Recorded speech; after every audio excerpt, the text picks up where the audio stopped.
It was a cold morning in New York City. The sun had barely risen, and the streets were still waking up. Daniel Carter, a 24-year-old hardworking young man, hurried out of the subway station. Today was the biggest day of his life. After months of searching, he finally had an interview at one of the top tech companies in the country, with a neatly ironed shirt and a folder of dreams in his hand. Daniel walked toward the company building with hope in his eyes. Just 2 blocks away, fate had prepared something else for him. As Daniel crossed the street, he noticed a young woman struggling with her car. The hood was open, steam rising like smoke.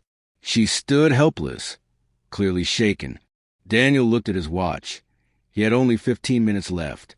One wrong decision, and he could lose his chance forever. But as he watched her expression, worry and fear written on her face, something inside him whispered, "Help her." Daniel approached her gently. "Hi, are you okay?" The girl looked up relieved. "My car." It suddenly stopped.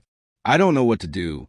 Without thinking twice, Daniel put his folder aside, rolled up his sleeves, and checked the engine. The problem was simple, but fixing it soaked his hands in oil and took precious time. By the time he got the car running again, almost 20 minutes had passed. The girl smiled gratefully. "Thank you, really. Not many people stop to help in this city." Daniel returned the smile, though worry filled his heart now. "I'm glad I could help. I just hope I'm not too late." Late for what she asked. "For a job interview, a very important one," he replied softly. Her eyes widened. "Oh no, I'm so sorry. I didn't know." Daniel shook his head. "It's okay. You needed help. That's what matters." Daniel then ran toward the company building, breathless and anxious. But when he reached the front desk, the receptionist looked at him with an apologetic face. "I'm sorry, sir. The interview session just ended. You're too late." He tried to explain, but the answer remained the same. Heartbroken, Daniel stepped out of the building. His dreams felt like they were slipping away. He sat on a bench nearby, staring at the busy city, wondering if kindness had cost him his future. Moments later, a black luxury car stopped in front of the company. The same girl stepped out. But this time, she didn't look like a lost stranger. With security guards greeting her and employees bowing respectfully, Daniel realized she was someone important, very important. She looked around, noticed him on the bench, and walked toward him with a warm smile. "You didn't tell me the interview was here," she said. Daniel stood up, embarrassed. "It's okay. I guess it just wasn't meant to be." She shook her head. "No, you deserve better." Before Daniel could respond, she entered the building. A few minutes later, he was called back inside.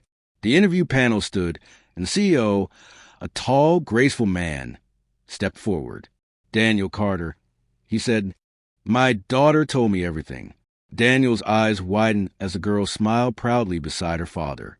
The CEO continued, "You may have missed the interview, but you passed the real test. We need people in this company who value kindness over convenience, humanity over hurry.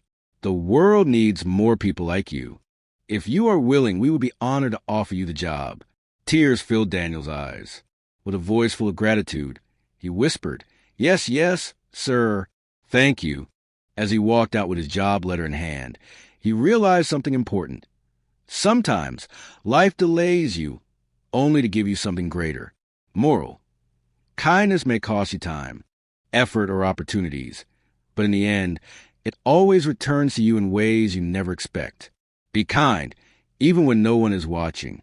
If you believe in kindness, don't forget to like, share, and subscribe to Peaceful Stories.